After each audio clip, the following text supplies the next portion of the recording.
નો drugs Surat city અભિયાન અંતર્ગત ગાંજાના જથ્થા સાથે બે ઇસમને ઝડપી પાડતી સુરત શહેર ભેસ્તાન પોલીસ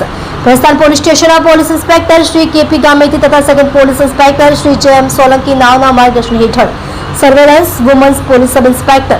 શ્રી બીજી યાદવ નાવના નેતૃત્વ હેઠળ હેડ કોન્સ્ટેબલ જયપાલસિંહ ભગીરથસિંહ તથા પોલીસ કોન્સ્ટેબલ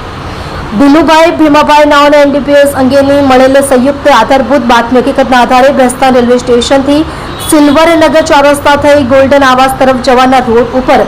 જાહેરમાં રેડ કરી આરોપી મુકેશ તુકારામ બિરાડે ઉંમર વર્ષ 36 ધંધો નોકરી હોટલમાં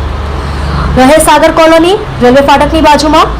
થાના પાલધી તાલુકો ધરણગાંવ જિલ્લો જલગાંવ મહારાષ્ટ્ર તથા અફઝલ ફિરોઝ શેખ ઉંમર વર્ષ 19 ધંધો મજૂરી કામ રહે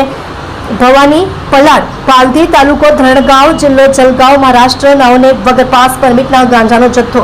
8 કિલો 894 ગ્રામ જેની કિંમત ₹88,940 મોબાઈલ ફોન નંગ 1 જેની કિંમત ₹5,000 રોકડા ₹2,940 ગાંજો ભરેલ બેગ નંગ 2 મળી કુલ્લે કિંમત ₹96,880 ની મત્તાના મુદ્દામાલ સાથે પકડી પાડી કાયદેસરની કાર્યવાહી કરેલ છે તથા ગાંજાનો જથ્થો આપનાર એક અજાણ્યો ઈસમ જેનું નામ ઠામ જણાઈ આવેલ ન હોય તેઓને ગુનાના કામે વોન્ટેડ જાહેર કરેલ છે।